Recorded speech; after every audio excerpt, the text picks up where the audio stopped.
well-regulated militia being necessary to the security of a free state. The right of the people to keep and bear arms shall not be infringed. Welcome to another edition of Bearing Arms Cam & Company. My name is Cam Edwards.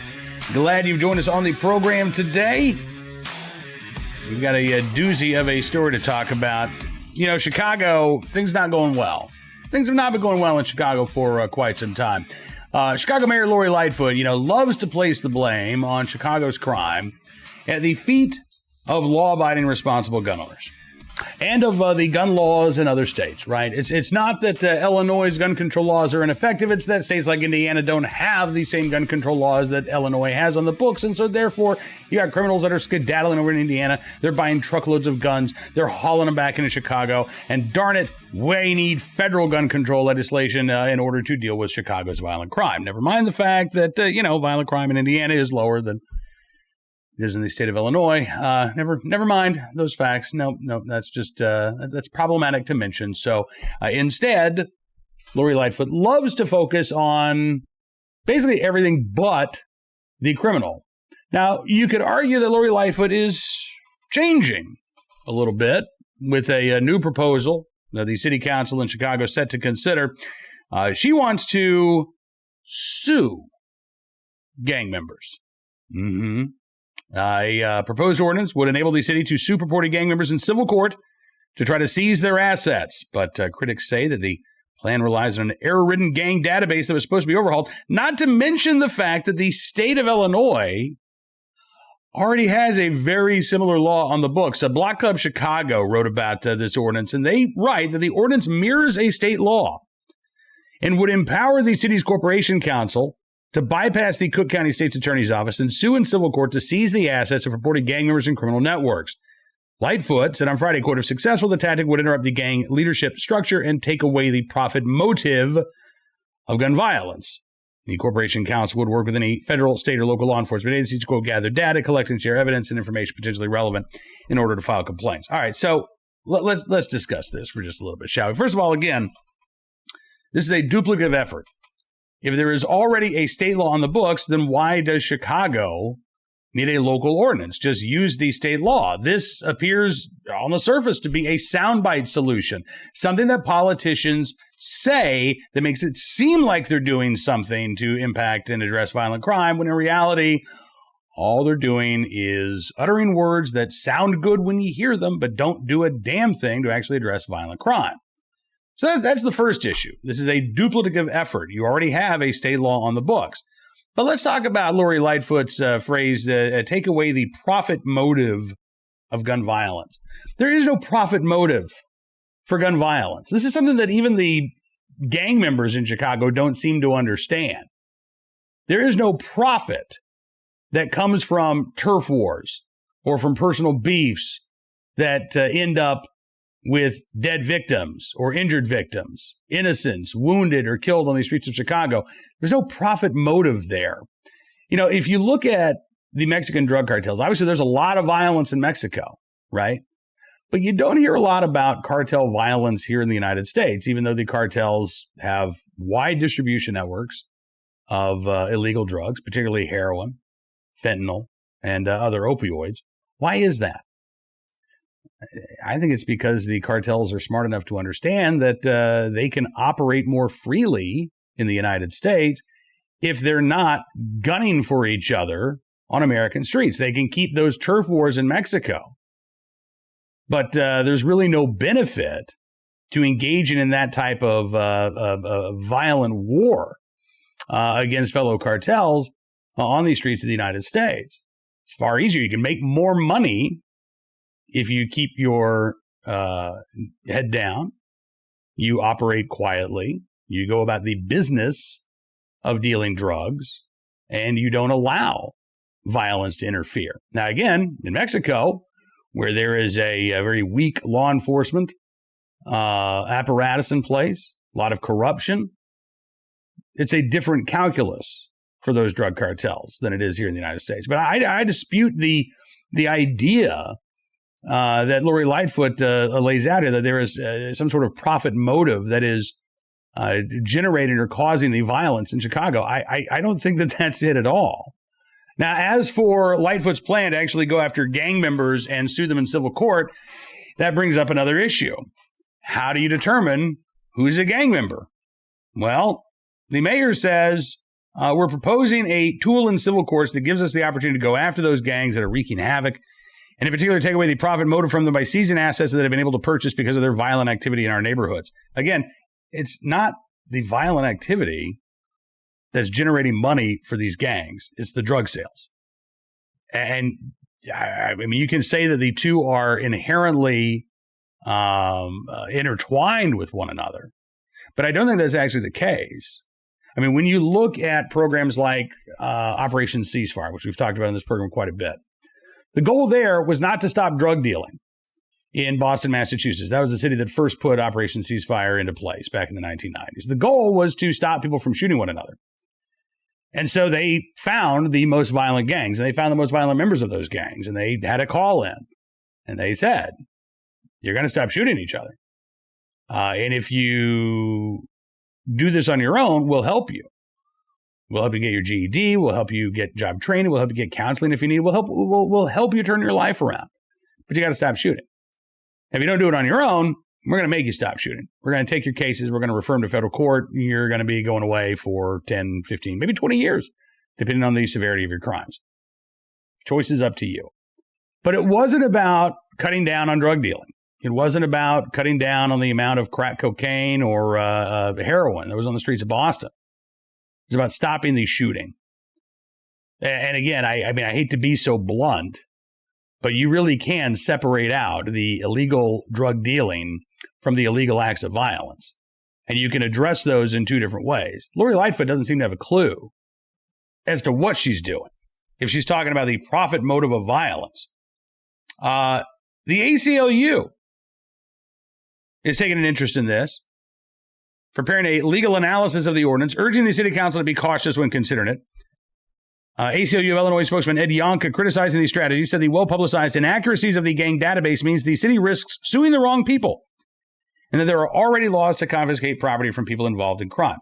Why let a little thing like possibly suing the wrong person stand in the way of being able to say that you've done something to address Chicago's violence, right?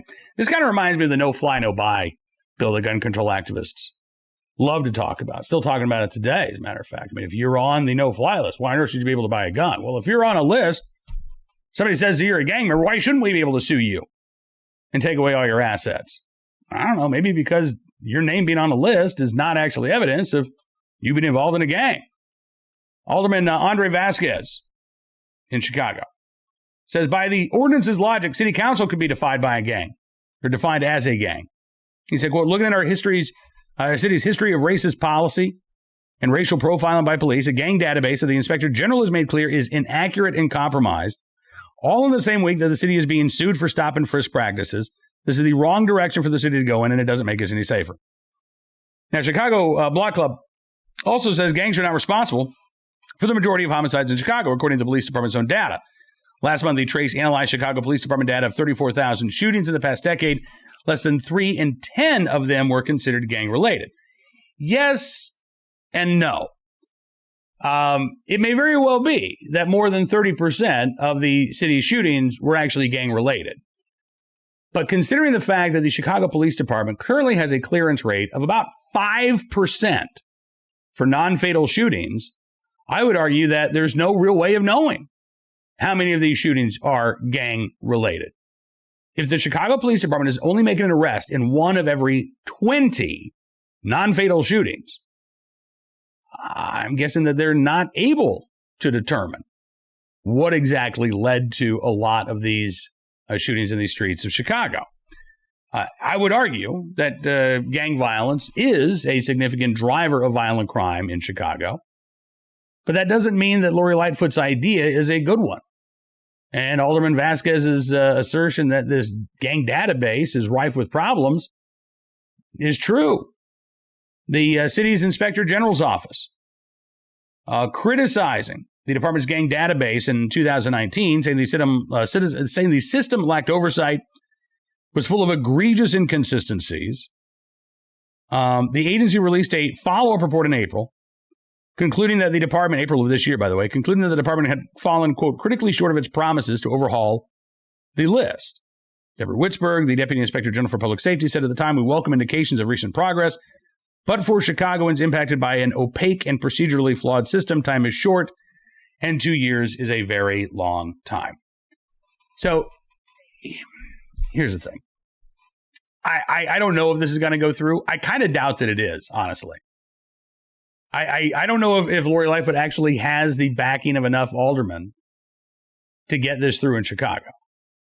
Not that this is going to impact law-abiding gun owners one way or the other. I mean, I suppose it could if the mayor tried to, call some sort of, well, that's the problem. There are no gun ranges in the Chicago city limits. So there's not much that Mayor Lightfoot could do to go after gun stores or gun clubs or, gun ranges under the guise of going after gang activity. But it's still lacking. This strategy is still lacking in one serious regard. If you know who the gang members are, and supposedly according to Chicago Mayor Lori Lightfoot, the city does, why sue them instead of prosecuting them? That's what I don't get. We're gonna sue you. We're gonna take your money away because we believe that you are connected to violent crimes. Maybe put forth some more effort into arresting and prosecuting these individuals. Don't offer them sweetheart plea deals. Don't let them plead down to misdemeanor charges when they're facing violent felony offenses. Don't remove all of the violent felonies from the charges and allow them to plead guilty to a nonviolent felony. Get away with a slap on the wrist. Invest more money in the type of policing that leads to more arrests for violent crimes as opposed to things like stop and frisk that lead to possessory, nonviolent possessory charges. And you can actually turn things around in Chicago.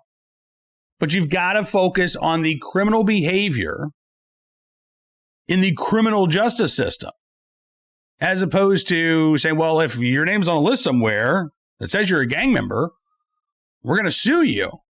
We're going to try to take your assets away.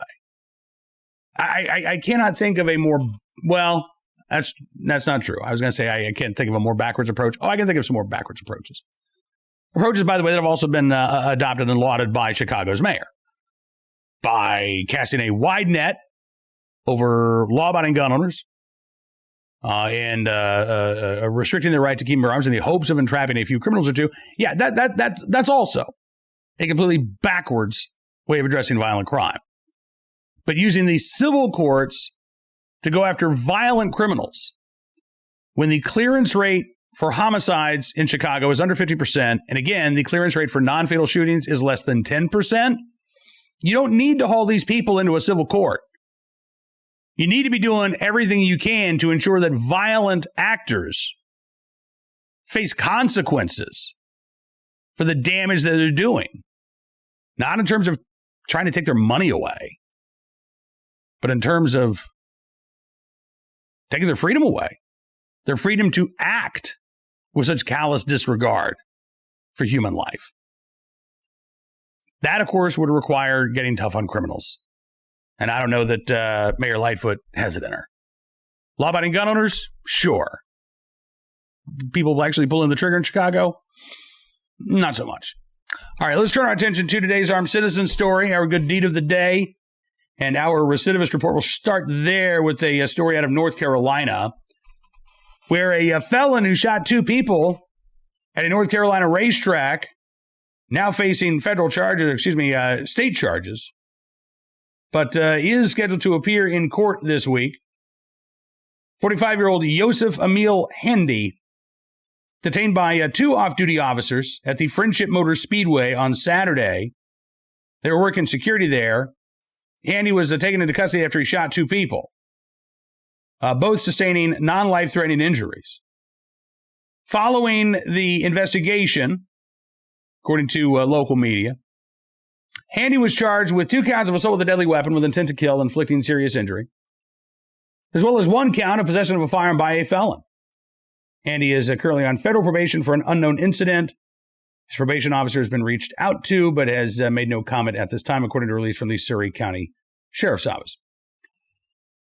Now, We don't know all of the details of Mr. Handy's previous criminal history, but I will note that this shouldn't have happened in North Carolina.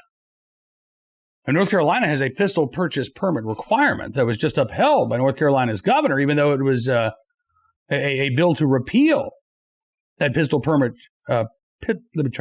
Pistol purchase permit requirement was passed by the state legislature, was endorsed by the North Carolina Sheriff's Association. None of that mattered. Governor Roy Cooper and anti-gun Democrats decided to keep that gun control law in place because, as I said, it stops people like Mr. Handy from illegally acquiring a firearm. Except, clearly, it doesn't stop people like Mr. Handy from illegally acquiring a firearm as a convicted felon. Instead, North Carolina's pistol purchase permit law prevents law-abiding citizens from being able to legally acquire a handgun because it leaves it up to the county sheriff to determine whether or not they are suitable to do so, even if they've passed a background check. Even if they are legally eligible to purchase that firearm, North Carolina's pistol purchase permit law gives the authority to county sheriffs to say, meh, I don't really think you're the type of person we want carrying a handgun. Owning a handgun, not even carrying a handgun, owning a pistol for self-defense. And we were told when Governor Cooper vetoed the repeal of the pistol purchase permit measure that this is a valuable, life-saving tool in North Carolina. Try telling that to the people who got shot by Mr. Handy, who illegally acquired a firearm, despite the fact that he shouldn't be able to, because of North Carolina's pistol purchase permit law, the relic of Jim Crow that remains on the books, put in place in 1919, specifically to prevent undesirables. We know who were considered undesirable people in North Carolina in 1919, right? Yeah. Law was specifically put on the books to prevent undesirables from legally acquiring a handgun. Here we are now, 102 years later, and the Democrats in North Carolina refuse to let go of that remnant of the Jim Crow era there in the state. All right, on to today's armed citizen story from Atlanta, Georgia, where there is no pistol purchase permit requirement. 17-year-old's been charged with murder after his accomplice was shot dead during an alleged robbery attempt there in the Atlanta area. This is from Channel 11 in Atlanta, Georgia. Happened Friday in the Buckhead neighborhood of Atlanta. Atlanta police charging the 17-year-old felony murder, entering an auto, possession of a firearm during the commission of a felony, possession of a firearm by a person under the age of 18. The teenager was shot, according to law enforcement, when a man was walking out of a grocery store in this shopping plaza, and he noticed two guys breaking into his car. At that moment, he decided to confront him. And Atlanta Police Department Deputy Chief Timothy Peake says, when the situation escalated, quote, the victim chose to take his weapon and defend himself against the people that were breaking into that vehicle. One of those individuals found dead inside the car. Police say the 17-year-old, now charged with the murder, ran off towards Peachtree Hills firing a gun. Shots fired back and forth between the would-be car burglar / robber and the armed citizen. And the teen was shot in the wrist.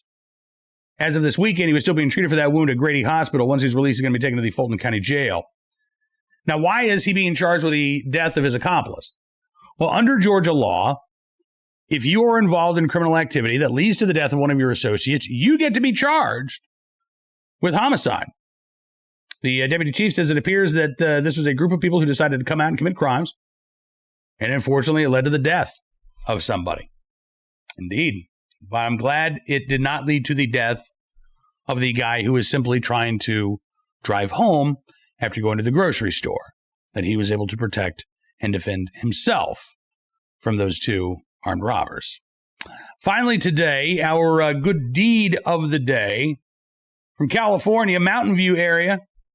A police officer in the right place at the right time, willing and able to do the right thing to save the life of a choking infant at an In-N-Out Burger. This was a week ago today, as a matter of fact. Officer Garcia of the Mountain View Police Department was writing a incident report. It was about 7:45 Monday night when the department got a call about a baby boy choking at an In-N-Out burger. And that just happened to be across the street from where Officer Garcia was writing his report. So he literally ran to the restaurant, found that the baby was not breathing, performed chest compressions on the infant for several minutes until the baby was able to breathe again. The baby was taken to a local hospital, has since recovered, and is back home. And Mountain View Police Chief Chris Swing says, I am so proud of the quick actions that were taken to help this littlest Mountain View resident. Yeah, as well you should be. In the right place, at the right time, willing and able to do the right thing, save the life of a baby. Hopefully In-N-Out, maybe, yeah, I'm not saying he deserves free food or anything, but, upgrade to a free large fry next time Officer Garcia goes through the drive-thru. Might be appropriate. Anyway, Officer Garcia, we do appreciate your very good deed. And thank you, sir, for your service. That is going to do it for this edition of Bearing Arms Cam and Company. I want to thank you for being a part of the program. As always, we will be back tomorrow with more of the latest Second Amendment news and information from all across the nation. But don't forget to check out bearingarms.com in the meantime, because we'll get you caught up there as well. If you like what you see, you can always become a VIP subscriber. Just go to bearingarms.com/subscribe. Use the promo code GUNS to get 25% off of your VIP membership. Not only will you be supporting programs like this, but you'll also get exclusive analysis, commentary, news stories that you won't find anywhere else. It's our way of saying thank you, and we really do appreciate your support. Have yourself a fantastic rest of your Monday. We'll see you here tomorrow. Until then, be well, be safe, and be free.